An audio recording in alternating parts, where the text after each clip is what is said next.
J'ai réalisé que notre manière d'agir nous menait dans le mur. Il y a des solutions qui sont évidentes, qui sont bonnes pour l'environnement et pour l'humanité, et en fait on ne les fait pas. Ça sort trop de moi, personne n'écoute. Non. Tu connais le principe.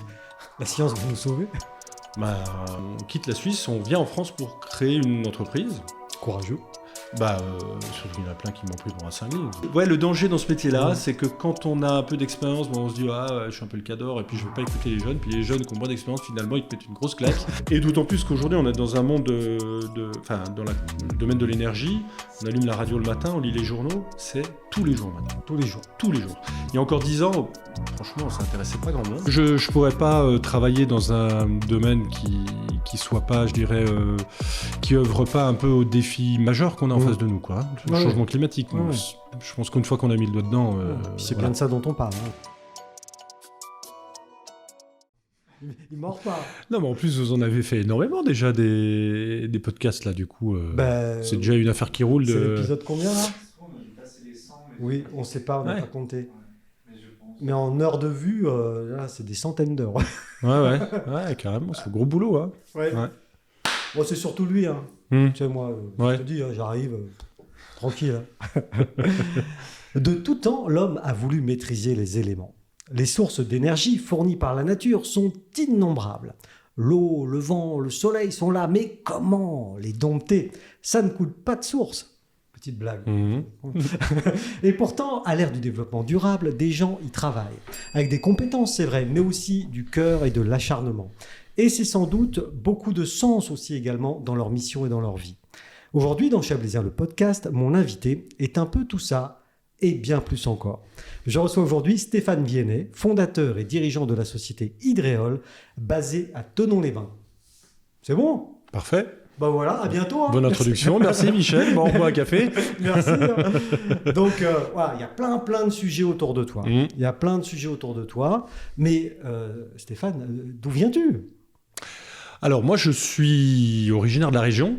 Moi je suis né à Genève, j'ai grandi à Végy. Ouais, donc là, voilà, du coin. Hein, Bord Chablais. Ouais, du bas Chablais.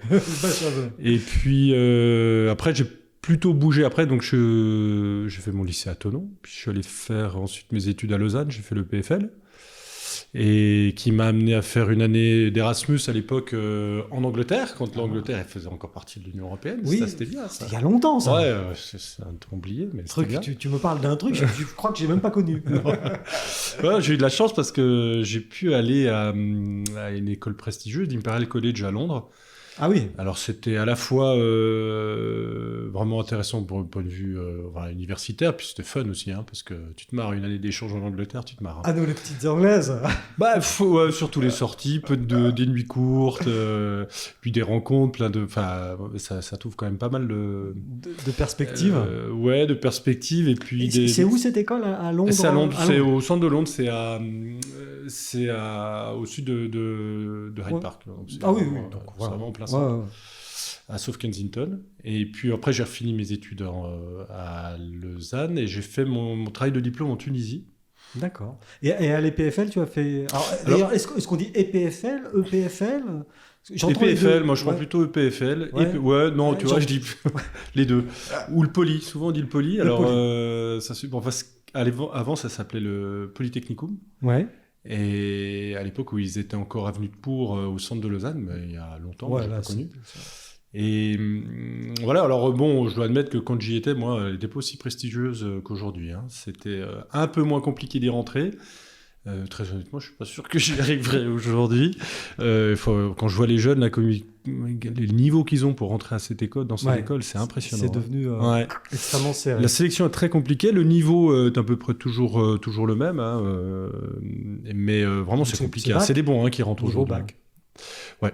Bac plutôt scientifique. Oui, plutôt scientifique. Littéraire, il y en a un peu là-bas. Je pense pas. Non, ils demandent de toute façon un bac équivalent scientifique. Alors, je sais plus comment il s'appelle aujourd'hui, mais. Ouais. Et du coup, là-bas, tu as fait quoi? Une licence Ouais, j'ai fait un master Alors, moi, j'étais en filière mécanique, mais j'ai surtout fait de la mécanique des fluides, de l'énergétique. y compris quand j'ai fait mon année en Angleterre. En fait, moi, j'ai toujours été intéressé par les mécanismes, de toute façon, par le fonctionnement des machines fabriquées par l'homme. Ouais. Et depuis assez tôt, et en tout cas aussi depuis assez tôt, intéressé à l'environnement. Parce qu'il y a ça quand même, oui, il y a ça, bien sûr. Dans ta carrière. Je ne pourrais pas travailler dans un domaine qui soit pas, je dirais, qui œuvre pas un peu aux défis majeurs qu'on a en face de nous, quoi. Le changement climatique. Je pense qu'une fois qu'on a mis le doigt dedans... c'est bien de ça dont on parle. C'est ça. Le changement climatique et voilà. Ouais. Et du coup, EPFL, donc voilà, dynamique des fluides, c'est ça mécanique des fluides. Mécanique, pardon. Et donc tu pars en Tunisie alors. Ouais, alors j'ai eu de la chance là parce que, pareil, c'est une école qui a beaucoup d'ouverture avec beaucoup de partenariats privés et publics. Ouais. Et là, en l'occurrence, c'était un financement. Alors, est-ce que c'était Confédération ou Union Européenne ? Je crois que c'était Union Européenne qui avait alloué un budget assez important pour aider à réduire la consommation d'eau douce dans les pays du Maghreb. Mais il y avait divers sujets et en tout cas, celui-ci, c'était intéressant. Alors, c'était pas tellement en mécanique des fluides, c'était plutôt en thermodynamique. Et l'idée... Qu'est-ce que c'est en 2 mots, la thermodynamique ? Alors, la thermodynamique... Si tu peux le faire en 2 mots. Oula, en 2 mots. En deux mots, c'est l'étude des transferts de chaleur. Voilà. Ok. Bon. Je suis pas sûr que ça, je vais me faire taper sur les doigts par quelqu'un, mais ça doit être quelque chose comme ça. On s'en fout. Et, en l'occurrence, en mécanique des fluides, on fait un petit peu de transfert de chaleur, mais c'est différent. Par exemple, c'est en thermodynamique, on a le concept d'entropie, par exemple, ce genre de choses. Je pense, voilà. Et c'est plutôt intéressant, même très intéressant comme science. Et là, c'est une application un peu directe. Le but, c'est d'aider des industriels, en l'occurrence, c'est le groupe chimique tunisien, qui produit des engrais phosphatés, voilà, et qui, dans ces process, consomme énormément d'eau douce. Okay. Et en Tunisie, on ne peut pas dire que c'est ça qui est le plus en abondance. Non. Donc, ils ont d'abord commencé à pomper dans les rivières ou les nappes d'eau douce à proximité, ils les ont épuisées, ils vont chercher de plus en plus loin. Donc évidemment, il y a un conflit d'usage à la fois pour l'irrigation, pour le bétail, pour l'usage quotidien, l'eau potable. Donc l'idée, comme ils ont aussi un processus très exothermique, c'est-à-dire que dans leur fabrication de leur engrais, ils dégagent beaucoup de chaleur. Pas forcément à très haute température, mais de gros débits de chaleur, on peut dire, à des températures relativement faibles. Et l'idée, c'est d'analyser la possibilité de de prendre cette énergie pour dessaler de l'eau de mer. Donc c'est une technique qui fonctionne assez bien, et on a réussi à démontrer qu'il y avait... Donc c'était un gros boulot quand même pour essayer de démontrer et trouver comment récupérer cette chaleur et dessaler. Parce que toi, à l'époque, tu restes combien de temps sur place ? Je suis resté 6 mois. Ah oui. Le travail de diplôme, c'est 6 mois. C'est la dernière année de l'EPFL. Et cette usine, elle est basée au bord de mer ? Oui, elle est au bord du mer. C'est pour ça qu'il y avait une possibilité de le faire. Okay. Et où C'est à Gabès. Gabès, c'est à 300-400 km au sud de Tunis, à peu près. D'accord.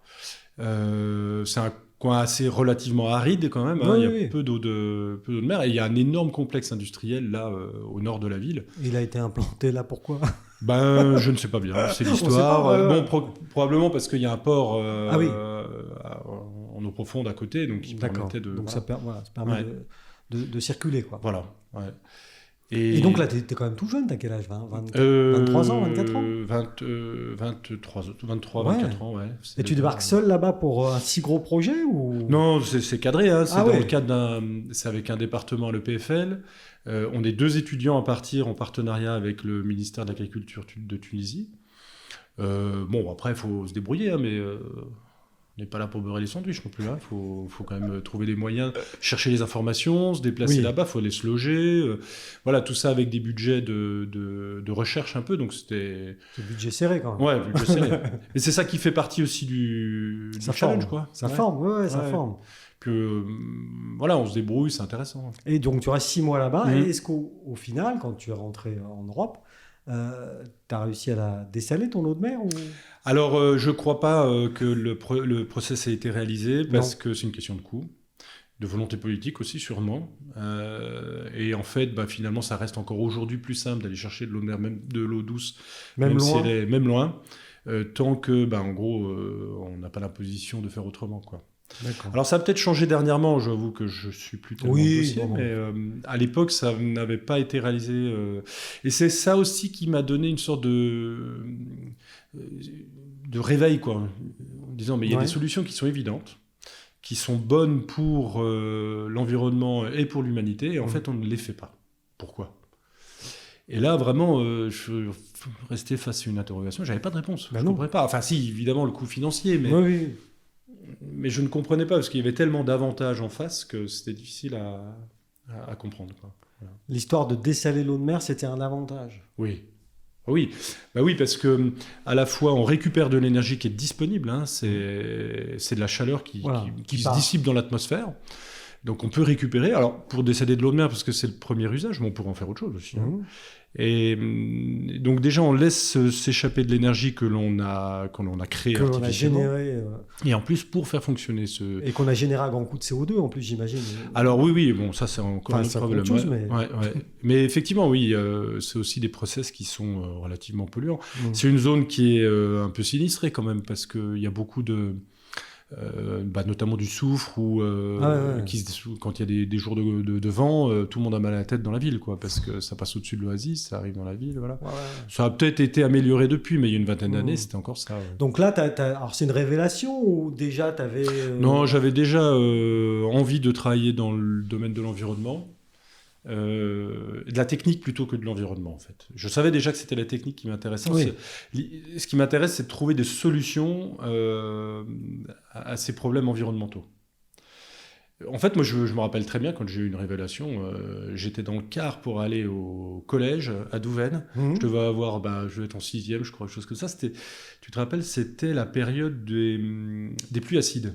Oui. Et on voyait tous les conifères qui perdaient leurs épines à leur semelle. Ouais. Et moi, je me rappelle qu'un matin, comme ça, le soleil se levait à peine dans mon car, là, et je regarde, et je voyais dans la forêt qui sépare Végy de Douvaine, tous ces conifères qui avaient plus d'épines au sommet, quoi. Et là, panique totale, angoisse. Ah, ça t'a angoissé? Ah ouais, ça m'a angoissé. Carrément, ouais. Et je me suis dit, mais c'est pas possible, on va où, quoi? C'est pas possible que ça se passe comme ça, on va bien... Alors, en l'occurrence, c'était le problème de la couche d'ozone, donc qui a été partiellement résolu par des décisions, là aussi, politiques, hein. Mais c'était peut-être pas très compliqué à résoudre, en tout cas moins compliqué que d'autres défis. C'est moins compliqué, mais bon, ça a été fait. Ça a été fait. Et aujourd'hui, le problème, on n'en parle plus. Voilà. A priori, il a l'air d'être... réglé. Plus acide. Ou encore? Alors ça, je ne sais pas. On n'entend plus parler. On n'en entend plus parler, en tout cas. Ouais. Vincent, t'es au courant? Non, il n'est pas au courant. C'est peut-être pas un problème majeur aujourd'hui, en tout cas. Mais... Et du coup, au collège, on est jeune, là, quoi, 11-12 ans. Je devais avoir 10 ans, j'étais en 6e, je pense. 6e, oui, c'est ça, 10-11 ans. Ouais. Et en fait, ça a vraiment forgé quelque chose d'important. Où j'ai pris conscience qu'il fallait qu'on agisse. Pas moi personnellement, mais j'ai réalisé que notre manière d'agir nous menait dans le mur. Voilà.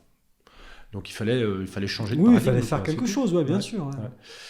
Et puis là-dessus, après, j'avais pas encore conscience d'ailleurs du défi du changement climatique. On n'en parlait pas beaucoup, faut admettre que ça c'était il y a plus de 30 ans. Les années 80 On était conscient quand même de ça. Ça fait depuis le début du XXe siècle qu'on connaît la relation entre les deux. Oui, mais est-ce que dans les années 70-80, le grand public était aussi... J'ai l'impression que oui. Il y a eu, au début des années 70, par exemple, le rapport Meadows, là, qui avait, je pense que c'était en 72, qui parlait de la finitude des matières premières, et donc de l'impact de leur consommation sur le changement climatique. Déjà à l'époque. Oui. Il y a plein de rapports, tout le monde était effectivement conscient du problème. Je pense que peut-être ça ne se traduisait pas dans quelque chose de visible. Oui, et puis c'était dans longtemps. C'était dans longtemps aussi, ouais. Parce qu'à l'échelle d'un homme, enfin d'un humain, 40, 50, 60 ans, c'est loin. C'est loin, oui. Et puis il y a ce recours, mais qui existe toujours aussi aujourd'hui, on se dit qu'on va trouver la solution. Que la science va nous sauver. La science va nous sauver. Ouais. Et là, ça c'est entre nous, personne n'écoute, tu connais le principe. La science va nous sauver. Faudrait qu'elle se dépêche là. Mais même en se dépêchant, on a parcouru un chemin on n'arrivera pas à détricoter. On n'arrivera pas à effacer nos traces. Non. Non, on en reparlera, mais je pense les plus 5,5 degrés, aujourd'hui, ils sont illusoires. C'est déjà un objectif c'est déjà passé, illusoire. Bon. Ouais, il n'y a pas de... Je vois pas tellement de solution miracle, en tout cas. Là, on en a pas. Il n'y a pas de solution miracle. Donc, dans les années 70, déjà, c'est présent. Toi, dans les années 80, tu fais le constat, la base de la science, l'observation. Enfin. Ouais, c'est ça. Tu observes ça. Bon, on en parlait un peu dans les journaux. Je me rappelle de quelques illustrés qui parlaient de ça. Je me rappelle, il y avait cette photo, je crois que c'était en Allemagne, où ils comparaient une photo en 74 et en 82, puis on voyait que la forêt avait été ravagée. Alors, je pense que c'est pas que les pluies acides, mais... Non. C'était passé quelque chose. Il y a un peu de tout, là. Donc, il y avait eu quelques images chocs comme ça. Et ça fait réagir. Comme aujourd'hui, on voit les écologistes militants là, qui font des actions. Je pense que c'est des gens qui ont reçu un électrochoc à un moment donné, comme ça. Et toi, cet électrochoc à 10 ans, il reste présent en toi durant toutes tes études ou tu as un électrochoc, ça dure 6 mois et après tu passes à autre chose? Non, il est resté, même encore aujourd'hui, les conséquences, elles sont là. Enfin, pour moi, cette volonté de travailler dans ce domaine et d'essayer d'agir dans la limite de mes capacités, elle est là. Ouais. Donc, tu rentres de Tunisie et tu te dis à quoi bon, quoi. Enfin, finalement, c'est peut-être un peu vain ce que j'ai essayé de faire. Non, c'était pas vain, mais je me suis dit, voilà, on essaye, je suis là pour apprendre, c'est pas moi qui vais décider si le projet se fait ou pas. Je n'étais pas particulièrement déçu non plus. Et puis là, il faut chercher un boulot. Et moi, à l'époque, il y avait encore le CSN, tu sais, la coopération en entreprise. Oui. Et moi, c'était sûr que je voulais faire ça. Enfin, je voulais pas commencer à travailler tout de suite en France. Pour le service militaire, c'est ça? Ouais. Ah oui, alors soit on était effectivement en caserne, soit on pouvait bénéficier de ça. C'était 16 ou 18 mois, je me souviens même plus. En entreprise, soit dans l'administration, soit en entreprise. Alors aujourd'hui, il y a encore ce type de contrat, mais des choses. Mais c'est basé sur le volontariat maintenant. Mais ça existe toujours. Ça existe toujours. Et du coup, je me renseigne, je trouve 2 opportunités. Une en Autriche, je me dis sympa, je parle allemand, donc pourquoi pas. Allemand, espagnol, français. Un peu. Ça va. Anglais. Et puis soit les Comores. Ah. Et là, donc le gars qui m'interviewe me dit, mais vous savez, quand même, c'est loin, c'est pauvre. Il me dit en plus, c'est un pays musulman, ça vous pose problème? Où la caméra là? Je lui dis, non, mais en plus, je viens de faire 6 mois en Tunisie. Moi, je trouve ça plutôt, aucun problème, au contraire. Et il me dit, c'est quand même un peu compliqué. On en a écumé plus d'un le mec, il te met dans l'ambiance. Oui, mais je pense qu'il avait raison. Il voulait pas que de nouveau renouveler les. Il voulait pas embellir le tableau. Ouais. Et puis finalement, j'ai bien fait de partir là-bas. Donc tu pars en Comores. Ouais, on a fait 2 ans au total. Donc je suis parti avec ma copine de l'époque, qui est ma femme maintenant. Je l'ai rencontrée très jeune. T'es fidèle, hein. Ouais. Wow. Et donc c'est vrai que c'est pas évident. C'est un pays qui est très pauvre, qui produit peu, qui a peu d'industrie, peu d'organisation, qui a subi les ravages d'une mauvaise décolonisation, C'était sous pavillon quoi? C'était français jusqu'en 75. Ah oui, tu vois. Et puis après, c'est passé donc devenu indépendant, mais il y a eu les Bob Denard et les différents mercenaires. On se met le bazar là-bas. On tout nettoyé en partant. Ouais, et bon, c'était une base arrière de la France cachée un peu pour diverses... Aujourd'hui, c'est une notoriété publique. Voilà. Donc, c'est un pays qui a pas mal souffert de ça, plus le fait que Mayotte soit resté français, ça crée forcément des tensions entre les territoires. Enfin... mais c'est un pays qui est vraiment intéressant. Les gens sont adorables et c'est étonnant dans sa géographie, il est complètement différent. Il y a 3 îles du coup qui n'ont rien à voir les unes avec les autres. Voilà.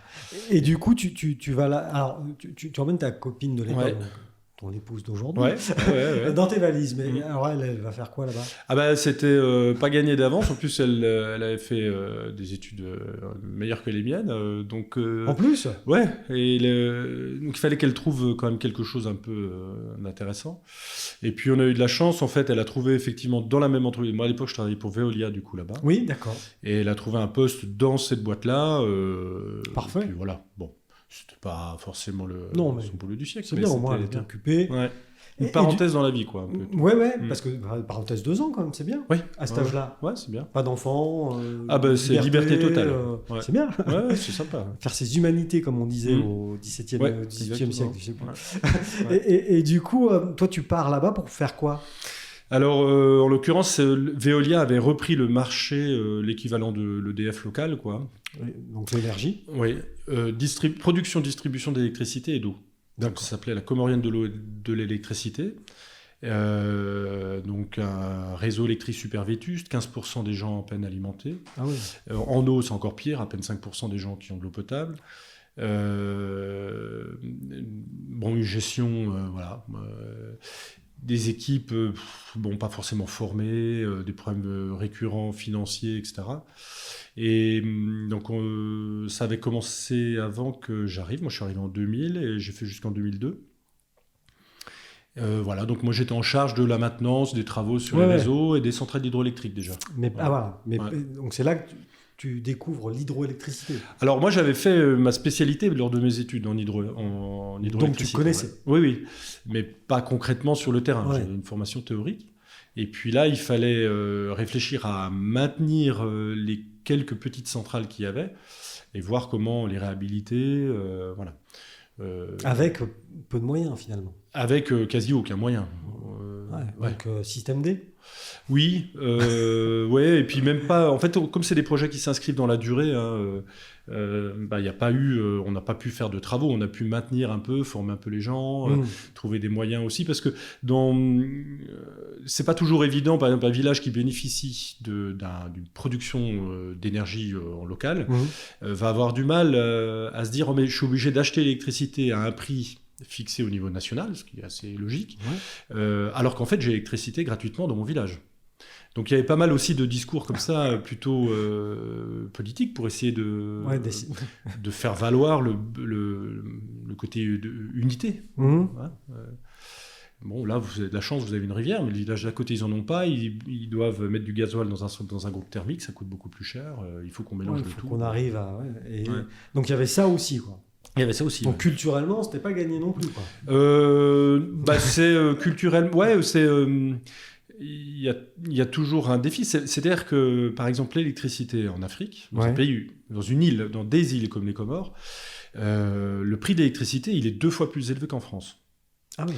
Bah oui, forcément, parce que ça coûte beaucoup plus cher de le produire, de le transporter. Et puis il y a moins de gens raccordés aussi. Il y a moins de gens raccordés, et il y a beaucoup de pertes parce que le réseau est vétuste. Donc non seulement ça coûte cher de le produire, mais en plus on en perd les 3/4, quoi. Donc, voilà. Et ça, c'est assez édifiant parce que à la fois, c'est un pays qui est très pauvre, qui produit peu, qui a peu de ressources propres, qui vit beaucoup de la diaspora, principalement en France, qui fait tourner le système. Alors maintenant, il y a un peu plus ça se développe un petit peu plus ces dernières années, mais c'est pas toujours évident de trouver l'équilibre entre payer un kilowattheure 2 fois plus cher avec des revenus qui sont généralement assez bas. Parce que pas de tourisme, pas d'industrie, tu l'as dit, pas de matières premières non plus. Donc du coup... oui. Matière première, c'est... ils produisent de l'ilang, de la vanille. C'est bien, mais... C'est bien, mais ça fait pas tourner un pays. Aujourd'hui, ça doit être pas loin d'1 million d'habitants. Ouais, c'est pas non plus énorme. Hein. Non, c'est pas énorme. Non. Et donc, du coup, tu apprends un peu l'économie de la débrouille, ou je sais pas comment on appelle ça. Oui. Alors, on a beau être dans un grand groupe, il fallait un peu se débrouiller comme ça, effectivement. Et puis surtout avec un déficit chronique. C'est-à-dire que la boîte perdait de l'argent tout le temps. entre le coût de production qui était à peine couvert par un prix d'électricité déjà élevé, mais en plus des pertes techniques, on essayait de boucher les trous dans tous les coins, quoi, mais ça suffisait pas. Le pompier, quoi. Ouais, et plus de la fraude massive sur les réseaux d'eau et d'électricité. Bien. Et puis pour ceux qui avaient des compteurs, il y en a pas mal qui payaient pas, parce qu'ils n'avaient soit pas les moyens, soit pour diverses raisons, quoi. Ouais, donc du coup, du mal à embrayer quand même un cercle vertueux, je sais pas comment. Oui, on avait beaucoup de mal. Alors, on faisait pas mal de communication, on essayait d'expliquer si on a un boulanger, par exemple, puis qu'on nous pique la moitié des baguettes, voilà, ça marche plus. Au bout d'un moment, la boulangerie ferme. Donc les gens comprennent très bien, mais sauf que voilà, il y a la réalité du quotidien, quoi. Ouais. Et la réalité du quotidien, c'est que c'est la dèche, quoi. Ouais, c'est la dèche. Ouais. Donc du coup, Veolia jette l'éponge vers la fin de mon contrat. Moi, j'avais poursuivi en contrat quelques mois, et puis après on part. Après ton contrat obligatoire. Là. Ouais, c'est ça. Ouais. Et donc on rentre un peu déçu quand même, Et puis moi, j'ai longtemps dit que c'était ma deuxième patrie. J'aimais beaucoup ce pays. On avait plein d'amis. C'était vraiment un pays où on avait beaucoup. Ah oui, il y a un vrai coup de cœur là. Ouais, beaucoup. Et sur les paysages Ouais, sur les paysages, effectivement, il y a des plages idylliques, il y a des belles forêts, et puis les gens, quoi. Attachants, sympathiques, je sais pas. Ouais, c'est génial. Ah ouais, donc c'est ta deuxième patrie alors. Oui, alors... T'as un passeport ? Non, alors, après, j'y suis retourné, après, parce que, donc, je quitte en 2002, là, qu'est-ce que j'ai fait après ? Ah oui, je suis allé à Paris, dans un bureau d'études, grand bureau d'études, donc, dans l'hydro. Ah ouais, alors le changement un peu radical. Ouais. Là, tu passes d'économie de la débrouille à... Oui, on a mis quelques mois, voire années, à se remettre un peu dans le rythme. Ça doit être quelque chose, ça, quand même. L'opulence, la consommation. Ça, c'est le truc qui nous a le plus surpris, déjà à l'époque. Hein. Le trop. Ouais, le trop. Là-bas, il n'y avait rien. Il y avait quelques restaurants, pas de cinéma. La consommation, pas grand-chose. Des biens importés. Alors, il n'y a pas non plus beaucoup de production locale, bizarrement. On pourrait se dire, dans un pays tropical, tout pousse, mais il y avait beaucoup de choses importées quand même. Ah oui. Ouais. Mais en tout cas, la consommation, elle était réduite. Pas trop d'opulence. Ouais. Et là, ça surprend beaucoup quand on rentre en Europe. On se dit, waouh. Tu peux dire, c'est un choc. Enfin, ah oui, l'étal des yaourts dans les supermarchés, c'est pas possible. Oui, il y aurait un modèle, ça suffirait. Exactement. Ouais. Et puis ce sentiment aussi où tu découvres la dictature du choix. Quand tu regardes un magasin de luxe, il y aura une paire de gants, un manteau. Le choix a été fait par des gens compétents qui ont sélectionné le meilleur pour leur clientèle. Et finalement, le luxe, c'est ça. C'est pas tellement d'avoir le choix. On se leurre complètement en disant il faut pléthore de yaourts avec des goûts différents. Non, parce que t'as pas le temps de tous les goûter. Déjà.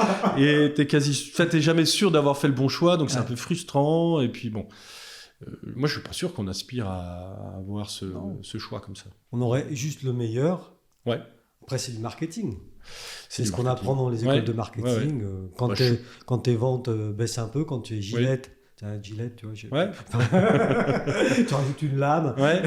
C'est reparti, quoi. C'est ça, exactement.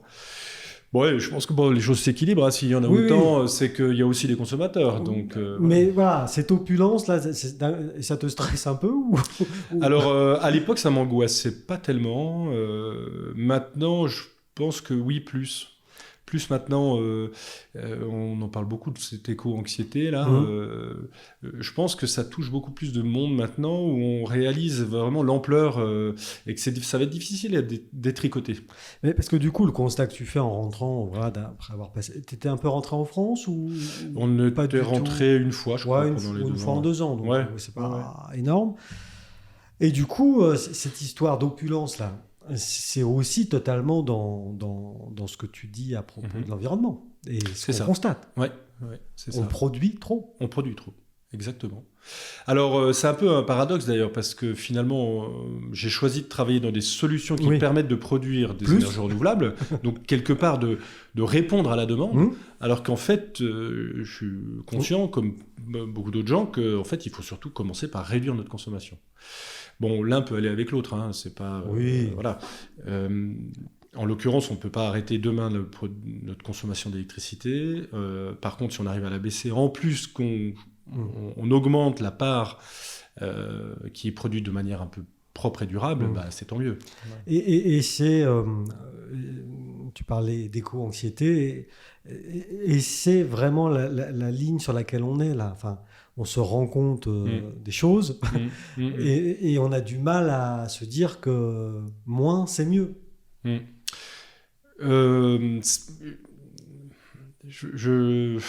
À qui la faute en fait? Parce que toute la journée, on est assailli par des pubs qui nous disent il faut acheter plus. Ah t'as pas le dernier téléphone? T'es un ringard. Ouais. C'est comme ça toute la journée, tout le temps. Non, donc c'est difficile quand même. À la rigueur, avec l'âge un peu, on a un peu plus de raison, puis on se dit j'en ai peut-être pas besoin. Mais quand on se forge une position sociale, c'est difficile de refuser ça. C'est même quelque chose. Enfin, l'homme a vécu pendant des millions d'années dans un monde de rareté. Donc, quand il chopait quelque chose à becqueter dans la forêt, il le prenait. C'était la fête. Il n'avait pas de congélo en plus. Voilà, c'est ça. Il fallait le manger tout de suite. En plus, il pouvait. Voilà, il avait une nouvelle peau de bête. Puis en même temps, c'était une peau de bête un peu féroce. Donc là, je pense qu'on pouvait rouler les mécaniques. Là, ça valait une Audi, un gros machin. C'est ça. Statutaire. Exactement, c'est ça. On se créait un statut comme ça.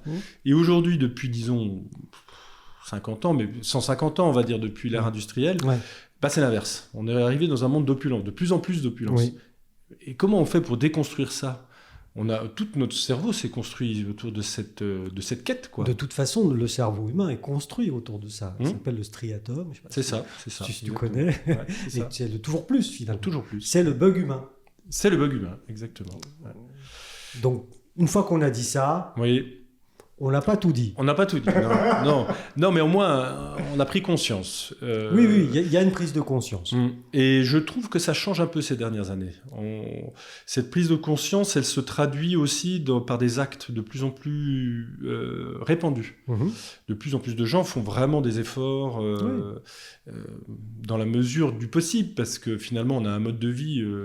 Oui, on est aussi contraint par nos modes de vie. Et du coup, même en faisant des efforts, effectivement, quelquefois... Parfois, on y arrive un peu, mais on est loin d'avoir fait le chemin que l'on doit faire. Et donc, du coup, tu rentres à Paris, le choc. En plus, c'est Paris, quoi. C'est plutôt sympa. Non, mais c'est vrai que ça change complètement. Après 2 ans de vie vraiment à la cool. C'est quoi? C'est brousse? C'est savane? Non, on était dans un petit village à côté de la capitale. C'était brousse et petite ville, quoi. Donc là, rentrer à Paris, mais les musées, les sorties, les bons restos. Un peu de culture, quoi. Voilà, premier job en plus, donc pas encore d'enfants, donc liberté toujours totale. Toujours. Et je vais finir par croire que les enfants, ça... je sais pas, je pense que si on fait un sondage, c'est vrai que ça complique un peu. Je te taquine. Et du coup, c'était plutôt sympa quand même. Donc moi j'ai fait, on a fait 4 ans, 5 ans. Ensuite j'ai trouvé un job en Suisse, donc on est rentré à Vevey quand j'ai eu ma fille aînée là, donc c'était plus aussi une volonté, on voulait retrouver un équilibre de vie. Peut-être encore de la famille. Oui, moi j'ai toujours ma famille ici. Donc là j'ai travaillé chez un fabricant de turbines hydrauliques à Vevey qui s'appelle Andritz. Donc la turbine, c'est ce qui entraîne le flux. Oui, c'est le moteur, c'est l'inverse d'une pompe, si tu veux. Oui. Voilà. Le flux arrive, la turbine tourne et ça génère de l'électricité. Quelque chose. Voilà. Là, en l'occurrence, de l'électricité. Mais ça n'a pas toujours été de l'électricité. Oui, c'est vrai. Et voilà, donc là, je fais quelques années. Pareil aussi, pas évident parce que cette filiale d'Andritz s'occupe uniquement de la réhabilitation des grosses centrales à l'international. Moi, j'étais chef de projet et en fait, j'étais tout le temps dans les avions. Donc là, voyage, quoi. Ouais. Et là, c'est un difficile équilibre aussi. J'ai fait le truc le plus stupide, c'est d'aller faire une réunion à Jakarta, 36 heures d'avion pour aller... avion pour faire 36 heures à Jakarta et rentrer. Bon, aujourd'hui, avec le Covid et la multiplication des moyens technologiques, maintenant, je pense que ça se ferait plus. Mais regarde la COB. Ça se fait plus. Non, ça qu'à croire. Ouais, c'est vrai. Ça n'est pas pour qui. Ça qu'à croire. Non, mais prise de conscience aussi, là, à ce moment-là. Au moment où tu es dans l'avion, tu te dis mince. Oui, mais en même temps, voilà, c'est le boulot, il faut bien gagner sa croûte. Et puis, bon, en même temps, on œuvre aussi à faire avancer des projets qui vont faire économiser énormément de CO2 par la suite. Il n'y a pas de fumée sans feu, voilà, bon. Non, plutôt, on ne fait pas d'omelette sans casser les œufs, c'est plutôt celle-là qui va mieux. Ouais, elle est mieux, celle-là. Voilà. Bon.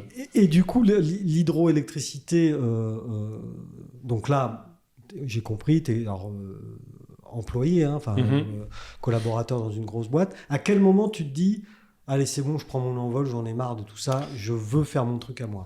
J'avais envie l'entrepreneuriat me titillait depuis un moment. Et le consulting aussi, plutôt, pour son côté créatif. Donc, j'avais fait un peu les 3 aspects du métier de production d'énergie. J'avais été côté exploitant de centrale, aux Comores, côté bureau d'études à Paris, et fabricant d'une partie des matériels utilisés en Suisse.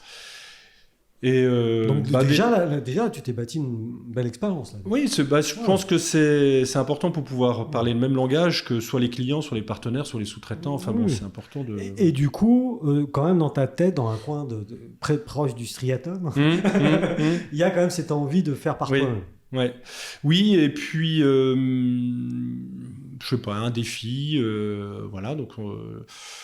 Bon, on a dit OK, on quitte la Suisse, on vient en France pour créer une entreprise.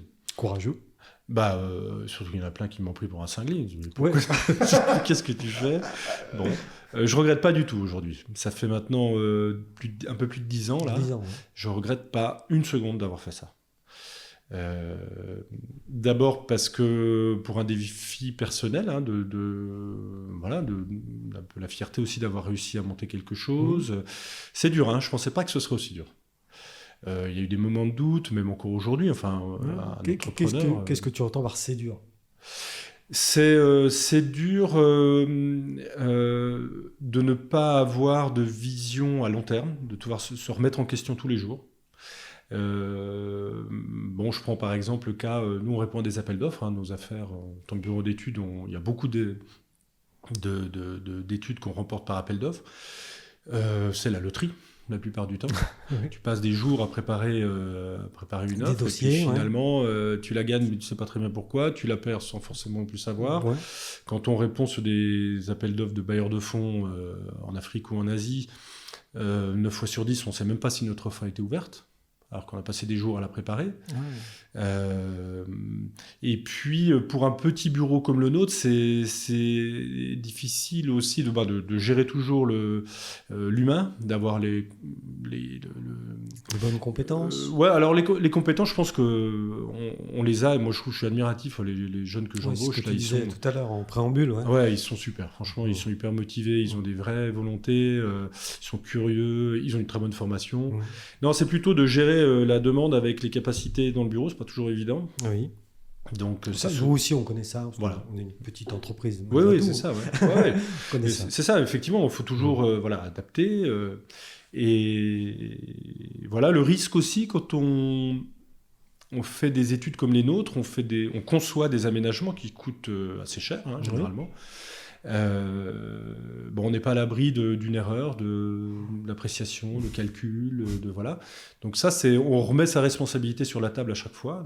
Mais je dirais que c'est propre à tous les métiers. Oui, mais enfin, quelquefois il y a des conséquences qui sont plus graves que d'autres. Exactement. Plus grosses que d'autres.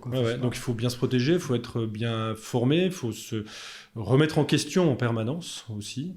A fortiori même quand on perd des affaires, il faut remonter au combat le lendemain. Mais tu l'as dit bien souvent, on ne sait même pas pourquoi. Enfin, c'est ça qui est dur quand même aussi. Ouais. Alors moi maintenant, avec un peu d'expérience, j'hésite vraiment pas. Je mets les 2 pieds dans le plat, je vais chercher l'info, mais pourquoi? On n'a pas été retenu. Je veux savoir pourquoi. C'est le seul avantage de celui qui a perdu, c'est qu'il peut obtenir cette information. Et elle est essentielle pour s'améliorer. Donc, moi, j'hésite pas à la demander. Ça, c'est pas toujours. Tu l'obtiens pas toujours. Non, de loin pas même. De loin pas. Ouais, mais enfin, en tout cas, tu demandes. Oui, je demande. Ouais. Voilà. Donc, et on poursuit comme ça notre développement. Donc, tu as démarré seul. Oui, ouais, je démarrais Donc, seul. je l'ai dit, hein, ton entreprise est basée à Thonon, mais on a bien compris que vu la nature de ton métier, bien, c'est international. Hein, donc, tu as démarré seul à Thonon. Tout seul. Aujourd'hui, vous êtes, je sais pas, une dizaine. Aujourd'hui, non, moins que ça. Non, on est une petite équipe, nous. Là, on est 4 actuellement. On est monté à 6 il y a peu de temps. On est en train de réfléchir à rouvrir un poste. Ça dépend un peu des marchés. Des marchés. Ouais. En gros, il faut être vraiment... pour ouvrir concrètement. Et du coup, le cœur de ton métier, c'est quoi? Alors, répondre à des offres, j'ai compris. Ouais. Les Alors, offres. Nous, on a un bureau d'études technique dans le domaine des énergies renouvelables et plus particulièrement de l'hydroélectricité. C'est-à-dire qu'on fait des études de conception depuis la recherche du site propice. Une rivière quelque part, un fleuve quelque part. Des études de faisabilité, d'avant-projet, de projet. On conçoit l'aménagement, le dimensionne, on regarde donc combien tu choisis la couleur de la turbine, c'est ça, sa taille plutôt. Combien ça va coûter, combien ça va rapporter. Quel montage, un projet complet. Ouais. On fait aussi on conseille aussi nos clients sur les aspects de montage juridique, administratif aussi, parce que c'est une part extrêmement importante aujourd'hui. Les dossiers de demande d'autorisation, par exemple. Et ça, c'est vrai dans le monde entier ou principalement en Europe? C'est principalement en Europe, je pense, ouais. Non, nous, on travaille là en Afrique, en Asie du Sud-Est, il n'y a pratiquement pas de réglementation. Et c'est mieux? Non, j'admets que si on veut faire vivre une filière industrielle, il faut qu'elle soit en compatibilité avec son environnement. Ouais. Et laisser libre, non, pas de contraintes, ça marche pas non plus. Ouais, maintenant, il y a un équilibre à trouver. Ouais. Et je pense qu'aujourd'hui, on a versé dans l'excès inverse. C'est-à-dire qu'en France, c'est extrêmement difficile de faire des projets, même si c'est des projets qui sont vertueux. Tout le monde est d'accord pour dire il faut faire quelque chose, l'impact est beaucoup plus faible que les bénéfices. En fait, ce petit impact peut bloquer un projet. Même si on le compense largement. Qu'est-ce que ça peut être, un petit impact bloquant? Alors, dans l'hydroélectricité, le principal impact, c'est sur les débits de la rivière entre le point où on prend l'eau et le point où on le restitue. Les poissons. Où là, il faut bien vérifier que la vie aquatique, que la vie végétale ne soit pas affectée. Ou si elle est affectée, qu'elle le soit dans une mesure raisonnable. Et comment on peut le compenser. Aujourd'hui, on a plein de solutions. Moi, je suis le premier à dire, en tant que bureau d'études et développeur de projet, qu'il faut aller même plus loin que la réglementation. Parce qu'il faut que cette filière, elle soit vertueuse. Parce que d'abord, la réglementation devient de plus en plus dure. Donc, si on ne prend pas les devants, on est sûr que de toute façon, on va se faire retoquer. Et qu'il y a une raison derrière. C'est qu'il faut que ce soit compatible avec le respect de la biodiversité, de l'environnement. Voilà. Parce que de toute façon, la source d'énergie que tu proposes, entre guillemets, elle est vertueuse. J'en suis convaincu. Donc ce serait dommage. Ce serait dommage de s'en priver. Alors, certains ne vont pas voir les choses comme ça. Moi, je peux le comprendre. Moi, j'aime bien travailler en ordre de grandeur. C'est important. Une centrale hydroélectrique, elle va consommer elle va émettre du CO2 pour sa construction. Fabrication de ciment en particulier, normal. C'est ça qui émet le plus de CO2. Mais les camions pour transporter le matériel, voilà. À partir du moment où elle est en service, elle va fonctionner pendant une durée très longue. Nous, on a réhabilité dernièrement des centrales qui tournaient depuis 90 ans. Ah oui, en France? Oui, en France, ouais. Quand elle est bien conçue et surtout bien entretenue, elle peut durer quasi ad vitam, quoi. Donc ça veut dire que ce péché originel d'émission de CO2, la fabrication, il est compensé au bout de combien de temps? 3 à 4 mois à peine. En général, c'est 3 à 4 mois. Ah non, mais donc... Ouais. Et ensuite, pendant 90 ans, on ne peut pas dire qu'on consomme du CO2. On peut dire qu'on permet de réduire les émissions de CO2. Voilà. Oui, clairement. Et d'autant plus qu'aujourd'hui, on est dans un monde dans le domaine de l'énergie. On allume la radio le matin, on lit les journaux. C'est tous les jours maintenant. Tous les jours. Tous les jours. Il y a encore 10 ans... Franchement, ça n'intéressait pas grand monde. C'était une fois par semaine. Et là, c'est le sujet. Oui, l'hiver 2023 va être c'est ça. Sous le sceau de l'énergie. Et puis, tout change. On a pendant longtemps consommé beaucoup d'énergie fossile pour le transport. Aujourd'hui, la volonté, en tout cas, c'est de changer et de faire évoluer la mobilité vers de la mobilité électrique. Il va falloir produire de l'électricité pour ça. Si on est obligé de brûler du charbon pour produire de l'électricité pour rouler en voiture électrique, ça n'a pas vraiment de sens. Ça n'a pas de sens. Donc il y a une demande d'électricité qui va croissante, une disponibilité qui est limitée, aussi bien dans l'hydro que dans d'autres domaines. On n'est peut-être pas sûr que la population, nous Français ou Européens, vont accepter de construire 12 nouveaux EPR, par exemple. Donc c'est pas gagné non plus. J'ai lu par contre, alors ça c'est juste un souvenir, tu vois, j'ai même pas de notes, mais c'est un souvenir. J'ai lu que sur l'hydroélectricité en France en tout cas, les plus grosses centrales ont été construites et qu'il n'y a plus de place, quoi, en gros. C'est un peu vrai, oui, c'est un peu vrai. Il y aurait de la place, mais aujourd'hui, les contraintes ne seraient plus acceptables. Ah, carrément. Oui, c'est-à-dire que quand on a construit dans les années 60 des grosses centrales qui ont noyé des vallées, où on a dû évacuer des villages, il y avait un besoin impératif d'énergie, un cas de force majeure.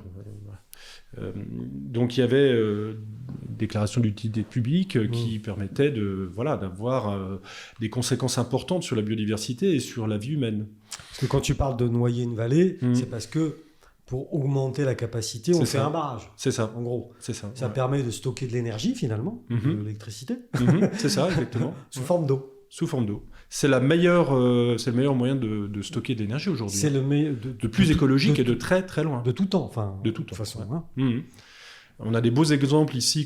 Les Suisses ont mis en service la centrale de Nant-de-Drance il y a quelques mois. Magnifique ouvrage comme ça qui offre une capacité de stockage phénoménale. Qui est situé où dans le Valais. Dans le Valais. Ouais. Donc très proche de chez nous. Oui. Je crois même qu'elle est visitable.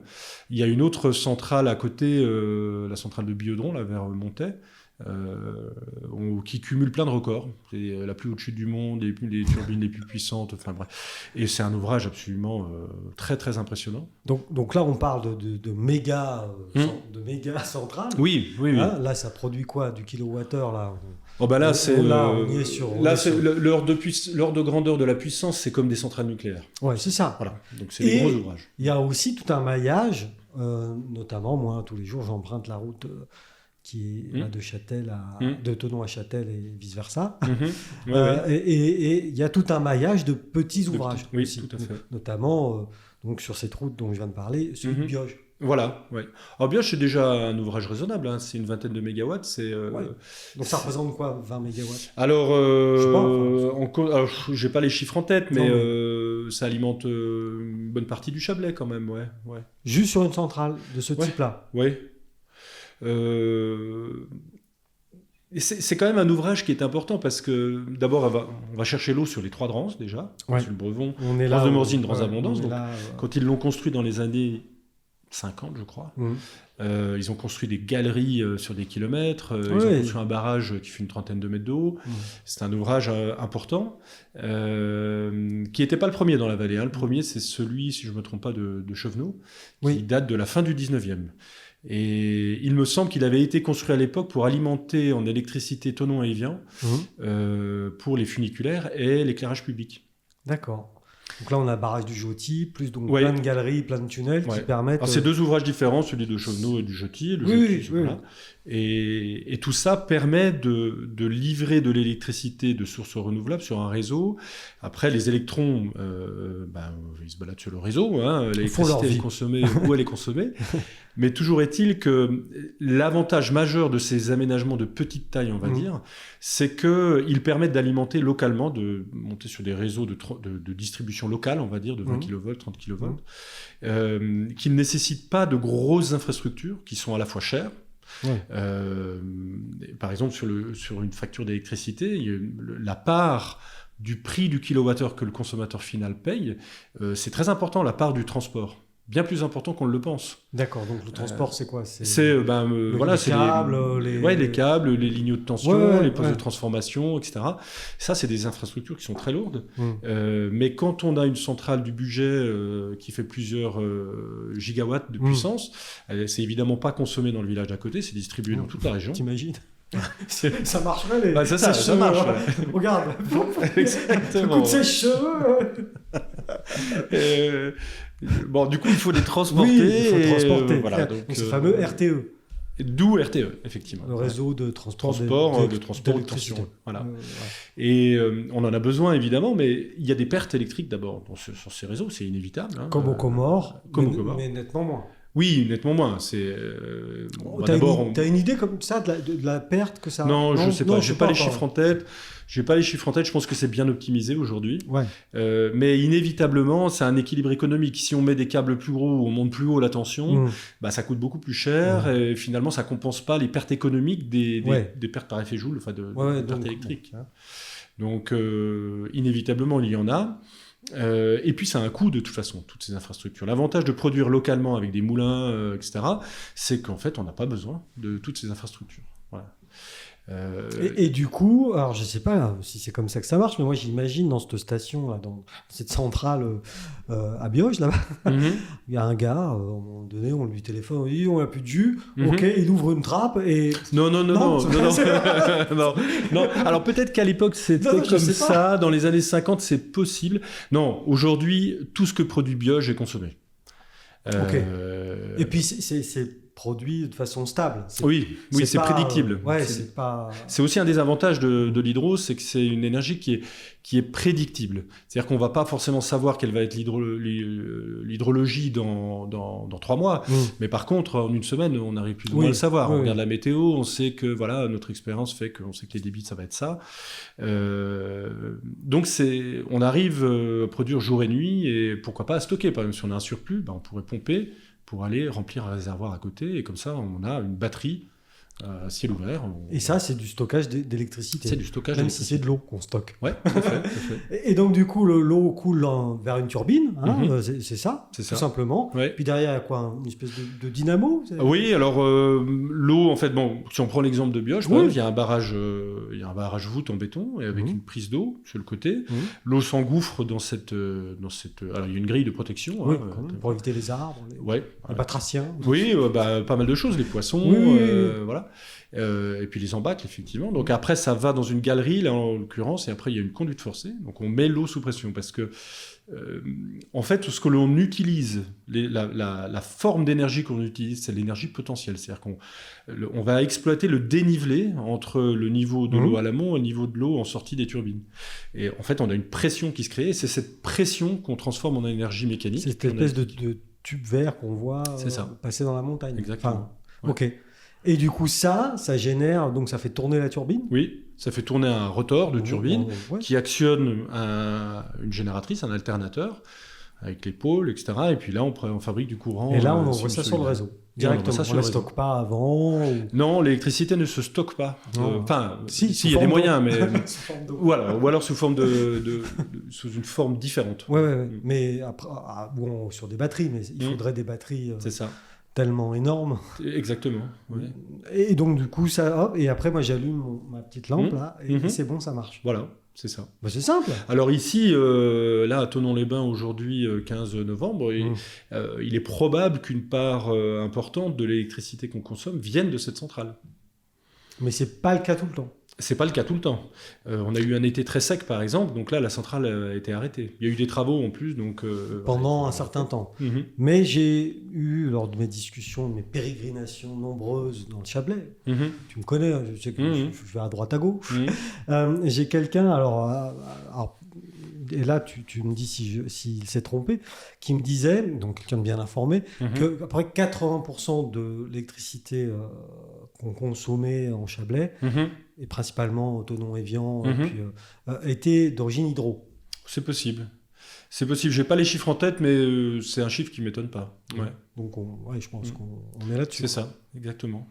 Et du coup, c'est quoi donc là, ton quotidien, c'est appel d'offres, j'ai été pris, j'ai pas été pris. Ouais, c'est ça. C'est un peu l'ascenseur émotionnel, c'est ça? Ouais, c'est ça, exactement.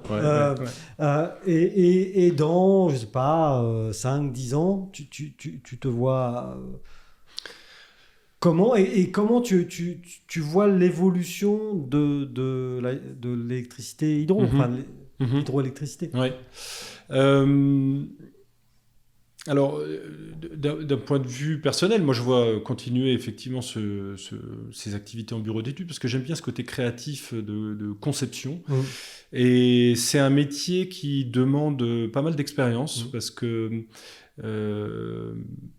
d'ailleurs, je crois que c'est une phrase de Léonard de Vinci qui dit que quand tu dois traiter de l'eau, consulte d'abord l'expérience et ensuite la raison. Parce que c'est contre-intuitif souvent. Donc ça nécessite pas mal justement de connaître un peu toujours ces ordres de grandeur de ce qui se fait, ce qui se fait pas. Et quand tu dis qu'il faut être créatif, c'est parce qu'en fait, ce que tu nous as expliqué, ça semble assez simple. C'est-à-dire, voilà, on fait des projets, il y a une rivière, mais ça touche à tellement de métiers. Oui, il y a beaucoup de métiers. L'hydraulique, la mécanique, l'hydromécanique, l'électricité, l'électrotechnique. Le juridique. Oui, parce que tu l'as dit aussi ça. Ouais, tout à fait. C'était... Donc bon, ok, Leonardo da Vinci a dit ceci, et toi? Alors moi je dis qu'effectivement il faut plus on a d'expérience dans ce domaine et mieux c'est. Comme c'est un petit milieu en plus, il ne faut pas traîner de casserole. Tout le monde se connaît. A priori, t'en as pas? Non. On t'a fact-checké? Ouais. Non, mais il faut avoir une vision raisonnée du métier et de la manière de l'exercer. Et puis, faire utiliser ses compétences, son expérience, les partager aussi, beaucoup. Ouais. Parce que justement aussi... ce que tu fais, toi. Parce que... le danger dans ce métier-là, c'est que quand on a un peu d'expérience, on se dit « Ah, je suis un peu le cador, et puis je vais pas écouter les jeunes. » Puis les jeunes qui ont moins d'expérience, finalement, ils te mettent une grosse claque. Ce qui disent « Ouais, mais attends, t'as pas vu que ça se passait comme ça ?» Non, voilà. Parce que moi, je sais. Donc, il faut toujours se remettre en question. Oui. Mais il n'empêche que ce côté de l'expérience, moi, ça me plaît beaucoup. Et vraiment, il y a vraiment quelque chose qu'on peut valoriser dans ce côté créatif. Et puis, nous, on a commencé un deuxième métier qui est de développer nos propres projets aussi. Donc, à force de conseiller nos clients à faire des projets vertueux, on s'est dit, tiens, si on faisait aussi nos propres centrales. Donc là, c'est une activité qu'on commence. Donc, on a monté une filiale qui prend des parts ou développe en nom propre des Tu vas proposer des projets clés en main. C'est ça, ouais. Mais sous ton nom ? Oui, alors on a créé une... Non, mais ce que je veux dire, c'est que tu vendras au client final, c'est-à-dire le particulier ou... Non, on va vendre l'électricité sur le réseau. Sur le réseau. Ouais. Parce qu'aujourd'hui, c'est possible. Ah oui, bien sûr. Parmi nos clients, par exemple, nous on travaille évidemment pour EDF, mais qui est le premier opérateur, mais on travaille aussi pour CNR, pour l'HM, pour des filiales d'EDF, pour des développeurs privés ou publics. Il y en a beaucoup, hein. Il y en a beaucoup. Et du coup, on a parlé évidemment des projets qui partent de zéro, hein, des nouveaux projets. Putain, le mot nouveau, je l'avais plus, tu vois. Mais aussi, j'imagine que dans ton métier, dans ton activité, tu l'as dit tout à l'heure, il y a la rénovation d'infrastructures et la modernisation aussi, puisque une centrale qui a 90 ans, j'imagine qu'elle s'est pris un bon coup de lifting. Oui. Oui, il y a beaucoup de possibilités d'améliorer la production des aménagements existants, parce qu'avec des nouveaux équipements, on arrive à augmenter le rendement en fait, des turbines, mais pas seulement, on arrive aussi à étendre leur plage de fonctionnement. On peut parfois changer la configuration pour se dire, OK, il y a des périodes d'étiage beaucoup plus longues et sévères qu'avant, avec des crues aussi beaucoup plus sévères. Il faut protéger ces aménagements contre les crues et leur permettre, si possible, de fonctionner un peu plus longtemps dans l'année. Avec un filet d'eau, si j'ose dire. C'est ça. Donc il y a pas mal d'améliorations envisageables. Il y a beaucoup de seuils existants aussi qu'on peut équiper. Nous, on travaille justement sur un projet à proximité de Thonon sur la Drance. C'est un seuil qui existe. Et aujourd'hui, on a... Qui serait situé où ? Il est à Vongy. C'est le projet de Vongy, sur le seuil de Vongy. Et là, il y a une énergie assez importante. Ça représente, on avait fait le calcul, par rapport à la consommation des Thononnais, je crois que c'est plus de 10% de la consommation de la ville de Thonon qui passe aujourd'hui comme ça sur un seuil existant. Et qui va disparaître. Qui aujourd'hui n'est pas exploité. L'idée, c'est de la valoriser. Parce que l'intérêt de l'eau aussi, dans ces cas-là, c'est qu'une fois que tu as consommé son énergie, que tu l'as récupérée pour la transformer en électricité, elle existe toujours, cette eau. Oui. Et elle peut continuer à faire autre chose. Absolument. Enfin, servir à faire autre chose. Elle est strictement inchangée. Ça, c'est formidable. Il n'y a pas d'huile dans l'eau. Aujourd'hui, Non. on a plein de solutions. Et les rares équipements qui sont potentiellement en contact, on utilise des huiles biodégradables.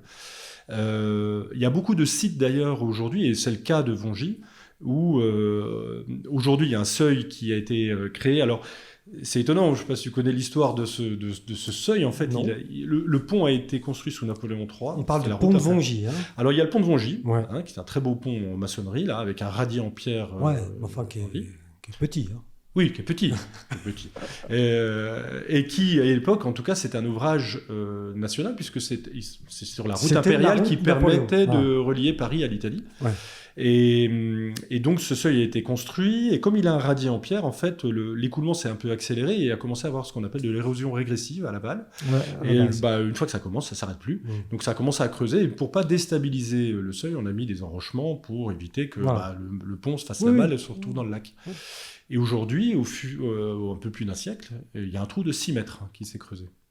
Ah ouais. Et donc, le potentiel n'était pas là à l'époque, mais aujourd'hui, il est ici. Il avait été en plus accentué par des prélèvements de sédiments. Et donc, l'idée aujourd'hui, c'est de dire, OK, on a un site qui est avec une énergie qui peut être disponible. Comment est-ce qu'on peut faire à la fois pour valoriser cette énergie et la mettre à disposition sur le réseau, une énergie propre, Ouais. Et protéger. et en même temps améliorer la situation environnementale Ouais, du site. ouais. Parce qu'il y a pas mal de choses à améliorer sur ce Ouais, site. d'accord. Et là, actuellement, là, en novembre 2022, il y a des travaux à cet endroit. Ah oui, alors ça, Par- c'est autre chose. C'est autre chose, Ouais, d'accord. ça, c'est autre chose. Ça n'est pas Ouais. relié. Oui, c'est autre chose. D'accord. Et donc, du coup, toi, avec Hydréol, vous bossez, avec ton équipe, vous Voilà. bossez là-dessus. On bosse d'arrache-pied sur ce dossier. Ouais. Et on pourrait en voir les effets à horizon. Alors, on espère avoir... là, on convoite aujourd'hui une autorisation, c'est-à-dire le droit de pouvoir dériver l'eau et la restituer au J'aime le pied. mot, on convoite. Oui, non, mais c'est exactement ça. D'où Non, c'est exactement ça. On a fait un dossier... on a passé des centaines d'heures d'ingénierie à monter ce dossier, à démontrer Ouais. tous les bienfaits du projet. Ouais. Tous ces avantages Ouais. pour la faune piscicole, pour la faune terrestre aussi, pour voilà. Et comment voilà, il faut le démontrer. Et aujourd'hui, c'est normal, je dirais.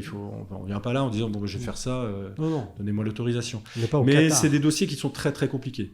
Il faut être vraiment motivé pour le faire. Nous, on l'est, donc ça tombe bien. Et se puis, voit. on est à côté, donc Oui, nous, on le oui. veut, ce projet. Ouais. On veut le faire, on pense donc, qu'il est vertueux. À horizon. Mise en service, j'espère, en 2025, oui. Ah ouais. Non, c'est long. C'est très long, ouais. Wow, C'est très long. wow, wow. C'est un projet, nous, qu'on a en tête depuis que je suis rentré dans la région en 2012. Ah Ouais. Alors, il ne s'est rien passé pendant longtemps. Non, mais tu l'as en tête. Voilà, on l'a en tête. Moi, j'en avais parlé à l'ancienne équipe il y a longtemps. Voilà. Puis, après, les choses ont évolué vers un appel à projet lancé par la commune, qu'on a remporté. Et c'est seulement là qu'on a vraiment pu commencer. On était super motivés. Bon. On avait vraiment envie de... T'as tout cassé. Et c'est souvent aussi comme ça que ça se passe, les appels d'offres. On les gagne parce qu'on est vraiment motivés. Ouais. On donne tout, quoi. Voilà, tout pour l'avoir. Et donc, du coup, bon, pour l'instant, on est dans l'expectative. Oui. On attend. Ouais, voilà. Ouais. Alors, le dossier est en cours d'instruction. Il y a pas mal il y a pas d'interlocuteurs. mal. Voilà, donc c'est... Et donc ça, ce serait un peu... Alors, toute proportion gardée, un bâton de maréchal un peu pour toi. Tu serais fier de ça? Bien sûr. Quand tu passerais à vélo ah oui. sur le pont de Vongy. Ah oui, non, puis on a envie de faire quelque chose de... non seulement de vertueux, mais ça c'est la base. C'est la base. Mais on veut même que ça dépasse ça. On veut que ce soit un exemple. On veut vraiment améliorer l'impact, profiter de cette opportunité pour améliorer la situation pour la biodiversité et de créer vraiment quelque chose qui soit exemplaire. Voilà. Bah écoute, Stéphane, tu nous as donné envie. Non mais on ne verra plus la lumière sous le même... En tout cas, une partie. Tu nous as éclairé, si j'ose dire. Ouais. Pas mal. Je l'ai fait. En tout cas, merci. Et puis bon courage pour la suite. Merci Michel. Puis à bientôt. Ouais, merci.